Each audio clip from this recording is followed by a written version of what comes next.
संचारबंदी उठवली असती तरी नागपूर पोलीस प्रशासनाकडून संवेदनशील भागात कडेकोट पोलीस बंदोबस्त ठेवण्यात आलाय। खबरदारी म्हणून पोलीस तैनात करण्यात आले। नागपूरमध्ये गेल्या आठवड्यात झालेल्या दंगलीतील मुख्य आरोपी फहीम खानच्या घरावर महापालिकेने बुलडोझरने कारवाई केली। कारवाई सुरू असताना फहीमच्या आईने उच्च न्यायालयात धाव घेतली। न्यायालयाने तातडीने सुनावणी घेत तीव्र नाराजी व्यक्त करताना ही कारवाई पक्षपाती आणि लक्ष करण्याच्या उद्देशाने केल्याचं प्राथमिक निरीक्षण नोंदवलं। बीडच्या जिल्हा मध्यवर्ती कारागृहात खोक्याला व्हीआयपी ट्रीटमेंट देणाऱ्या 2 पोलीस कर्मचाऱ्यांना तडकाफडकी निलंबित करण्यात आलं। विनोद सुरवसे आणि कैलास खटाणी या 2 कर्मचाऱ्यांवर कारवाई करण्यात आली। महाजमुंडे हत्या प्रकरणातील तपास अधिकारी पुन्हा एकदा बदलण्यात आले। सहाय्यक पोलीस अधीक्षक कमलेश मीना आता हत्या प्रकरणाचा तपास करणार आहेत। 16 महिन्यांच्या कालावधीत आतापर्यंत तब्बल 8 तपास अधिकारी बदलण्यात आले। सतीश भोसले उर्फ खोक्याला जेलमध्ये व्हीआयपी ट्रीटमेंट मिळत असल्याचा व्हिडिओ समोर आलाय। जेलच्या आवारातच खोक्याच्या भेटीसाठी कार्यकर्त्यांची गर्दी पाहायला मिळते। सोशल मीडियावर व्हिडिओ व्हायरल करण्यात आला। स्वारगेट बलात्कार प्रकरणात डीएनए अहवालाची प्रतीक्षा कायम आहे। डीएनए अहवाल आल्यानंतर पोलिसांकडून लवकरच आरोपपत्र सादर करण्यात येणार आहे। ओंकार सातपुते मारहाणीच्या गुन्ह्यात न्यायालयीन कोठडीत असलेला दादा खिंडकरला पोटदुखीच्या त्रासामुळे बीड जिल्हा रुग्णालयात दाखल करण्यात आलं। किडनी स्टोनच्या त्रासामुळे त्यांच्यावर रुग्णालयात उपचार सुरू आहेत। इंडियाज गॉट लेटेंटमध्ये यूट्यूबवर रणवीर अलाहाबादियाने केलेल्या वादग्रस्त विधानाप्रकरणी महाराष्ट्र सायबर विभागाने सोमवारी यूट्यूबर समय रैनाची 5.5 तास चौकशी करत त्याचा जबाब नोंदवला। त्यानुसार पुढील तपास सुरू आहे। सोमनाथ सूर्यवंशी यांचा मृत्यू जर पोलिसांमुळे झाला असेल तर पोलिसांवर कारवाई केली जाईल। त्यांच्यावर सदोष मनुष्यवधाचा गुन्हा दाखल केला जाईल असं आश्वासन मुख्यमंत्री देवेंद्र फडणवीस यांनी दिलं। जयकुमार गोरे प्रकरणात शरद पवारांच्या पक्षाचा हात असल्याचा गंभीर आरोप मुख्यमंत्री देवेंद्र फडणवीस यांनी केला। सुप्रिया सुळे, रोहित पवार हे तुषार खरातच्या संपर्कात होते आणि त्यांनी खरातला फोन देखील केला असा दावाही फडणवीस यांनी केला। विरोधी पक्षनेते अंबादास दानवे यांनी विधान परिषदेत पेन ड्राईव्ह सादर केलेला आहे। मुंबई पोलिसांमधील मोठ्या अधिकाऱ्यांच्या मदतीनं मोठ्या प्रमाणात बेटिंग सुरू असल्याचा आरोप करण्यात आला। बेटिंग करणाऱ्यांमध्ये मेहुल जैन, कमलेश जैन आणि हिरेन जैन या व्यक्तींचा समावेश असून त्यांच्याकडून पाकिस्तानी खेळाडूंचाही वापर केला जात असल्याचा गंभीर आरोप करण्यात आला। रायगड प्राधिकरण समितीवरून संभाजीराजेंनी हकालपट्टी करा अशी मागणी जी ती ओबीसी नेते लक्ष्मण हाकेंनी केली। संभाजीराजे महाराष्ट्रातील वातावरण दूषित करतायत असा आरोप हाकेंनी केला। रायगडावरील वाघ्या कुत्र्याचा पुतळा हटवण्याच्या छत्रपती संभाजीराजेंच्या मागणीविरोधात बीडमध्ये धनगर समाज आक्रमक झाला। वाघ्या पुतळ्याला हात लावाल तर आमच्याशी गाठ आहे असा थेट इशारा धनगर समाजाने दिला। महाराष्ट्र नवनिर्माण सेनेतर्फे बृहन्मुंबई महानगरपालिकेच्या भायखळा विभाग कार्यालयावर धडक मोर्चा काढण्यात आला। कामाठीपुरात फेरीवाल्यांमुळे नागरिकांना त्रास होत असून या फेरीवाल्यांना हटवण्याची मागणी आंदोलकांनी केली। मुंबईच्या बोरिवलीमधील हरिलाल भगवती रुग्णालयाच्या खासगीकरणाविरोधात शिवसेना उभाटा आक्रमक झाली आहे। उभाटा कार्यकर्त्यांनी घोषणाबाजी करत खासगीकरणाचा निषेध नोंदवला। सिडकोच्या घरांच्या किमती कमी करण्यासाठी सिडको सोडत धारक आक्रमक झालेत। महाराष्ट्र नवनिर्माण सेना त्यांच्यासाठी रस्त्यावर उतरली। मनसेकडून सिडको विरोधात निदर्शनं करण्यात आली। पुणे शहरातील केवळ 100 कॅमेऱ्यांनाच एआय टेक्नॉलॉजी बसवण्यात येणार आहे। शहरात पहिल्या टप्प्यात 1200 कॅमेरे शहरातील प्रमुख चौक आणि गुन्हेगारी प्रवण क्षेत्रांमध्ये बसवले जातात आणि या प्रकल्पासाठी राज्य सरकारने 433 कोटी रुपयांचा निधी मंजूर केला। नागपूर विमानतळाच्या धावपट्टीचं रिका पेंटिंगचं काम 30 मार्चपर्यंत पूर्ण होण्याची शक्यता आहे। विमानतळ प्राधिकरणाने उन्हाळ्यासाठी नवीन वेळापत्रक जाहीर केलेलं असून ते 1 एप्रिलपासून लागू होणार आहे। पुरंदर विमानतळाच्या जमिनीचा ड्रोन सर्व्हे करण्यात येणार आहे। ड्रोन सर्व्हे करण्यासाठी राज्य सरकारने मंजुरी दिली आणि सर्व्हेसाठी MIDC कडून निविदा प्रसिद्ध करण्यात आलेल्या आहेत।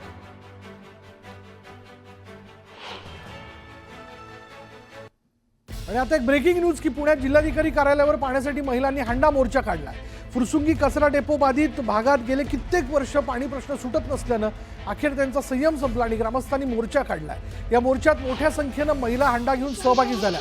हंडा वाजवत या महिलांनी आंदोलन केलं। गेले अनेक दिवस टँकरने पाणी पुरवठा केला जातोय। 15 दिवस पाणी मिळत नाही आणि त्याचबरोबर रस्ता लाईट समस्या मोठ्या प्रमाणात आहेत। जर आमच्या प्रश्नावर तोडगा नाही निघाला तर आम्ही यापेक्षा उग्र आंदोलन करू असा इशारा ग्रामस्थांनी दिला। आपल्याला काय समजलंय प्रशासनानं, माझी विनंती आहे।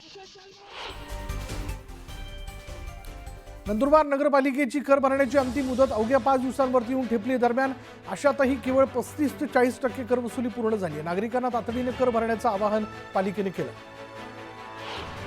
नंदुरबारच्या शहाद्यात पंडित मिश्रा शिवपुराण कथा वाचन सोहळ्याचं आयोजन करण्यात आलं.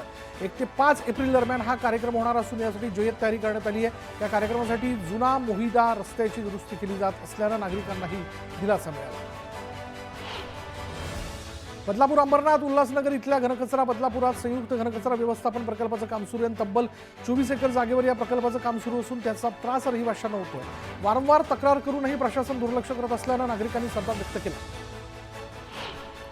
डॉलरच्या तुलनेत वधारलेला रुपया आणि रशिया युक्रेन युद्धाची निवळलेली तीव्रता यामुळे सोन्या चांदीच्या दरात मोठी घसरण झाली. मागील 24 तासात सोन्याच्या दरात 1,000 तर चांदीच्या दरात 2,000ची घसरण झाली.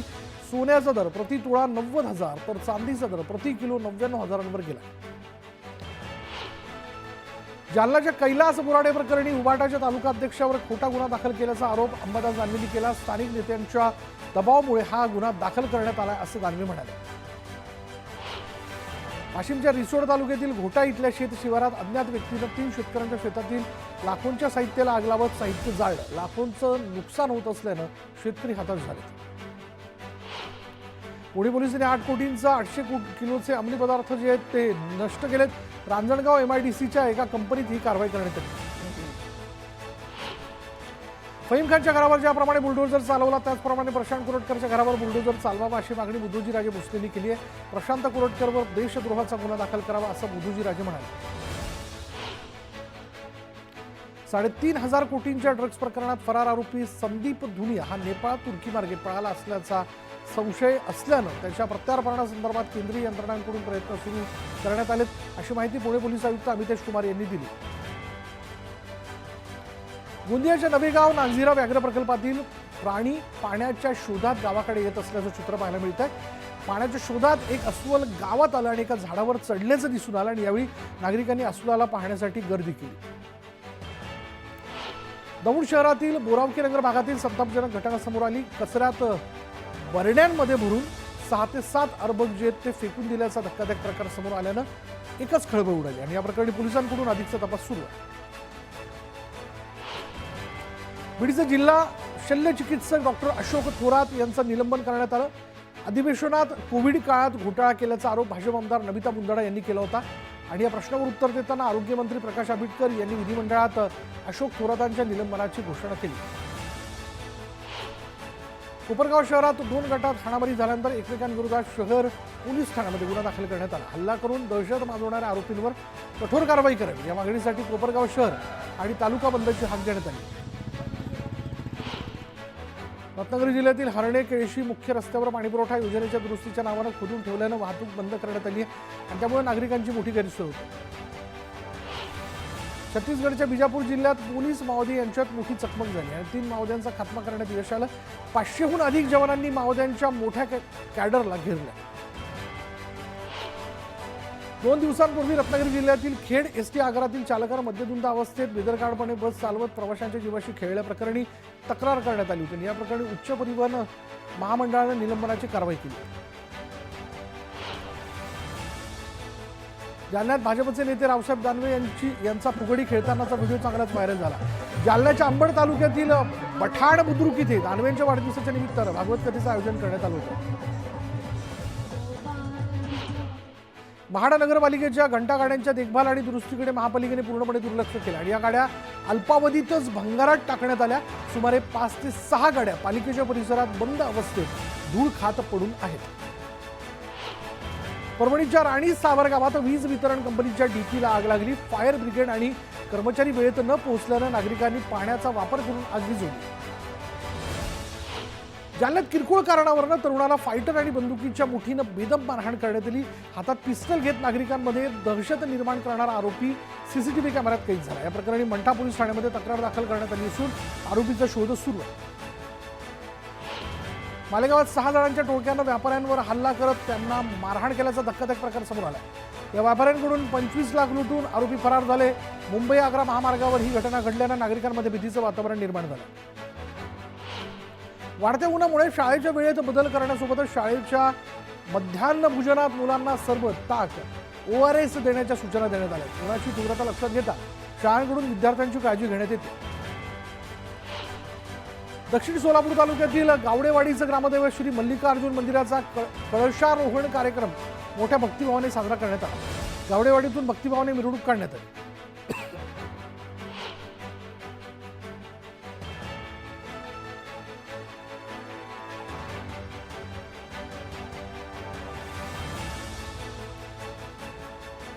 गोंदिया जिल्ह्यातील आमगावमधील ट्रान्सफॉर्मर जळाल्यानं 4 तालुक्यात लोडशेडिंग सुरू आहे आणि त्यामुळे नागरिक कमालीचे हैराण झालेत. आमदार संजय पुराण यांनी याची दखल घेत पाहणी केली आणि लवकरात लवकर नवीन ट्रान्सफॉर्मर बसवण्याचे निर्देश दिले. बदलापुरातील गांधी चौक परिसरात नववर्षाच्या स्वागत यात्रेची प्रतिकृती साकारण्यात आली. मात्र या प्रतिकृतीच्या बाजूलाच कचऱ्याचं साम्राज्य पसरले. त्यामुळे कराच्या स्वरूपातून दिलेल्या निधीचा वापर करत केलेलं सुशोभीकरणाची दुरावस्था झाल्यानं नागरिकांनी संताप व्यक्त केला. वैराग आणि परिसरात वादळी वाऱ्यामुळे झालेल्या पावसानं द्राक्षबागांना झोडपून काढलं. वैराग परिसरातील द्राक्षबागा अक्षरशः आडव्या झाल्यात. ऐन काढणीला 15 ते 20 लाखांचं नुकसान झाल्यानं शेतकरी हताश झाले. सोलापूरच्या जिल्हा परिषदेत रमजान सणानिमित्त इफ्तार पार्टीचं आयोजन करण्यात आलं होतं आणि जिल्हा परिषद मुख्य कार्यकारी अधिकारी कुलदीप जंगम यांच्यासह अधिकारी आणि कर्मचारी इफ्तार पार्टीत सहभागी झाले.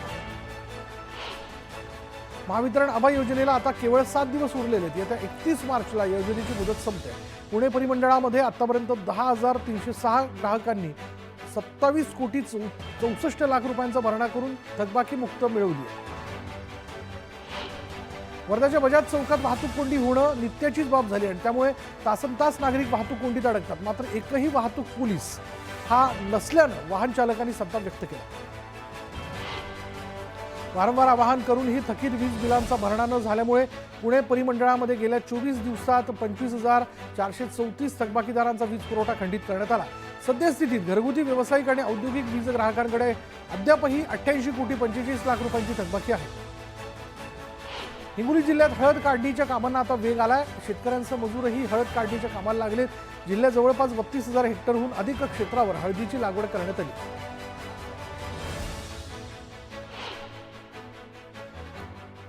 आता वेळ झाली का ब्रेकची. ब्रेक घेऊयात. पहा फक्त न्यूज 18 लोकमत.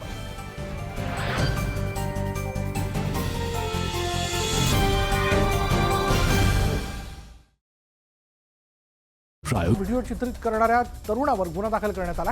तरुण पळून जात असताना नागरिकांनी त्याला पकडून चोप दिला आणि पोलिसांच्या ताब्यात दिलं.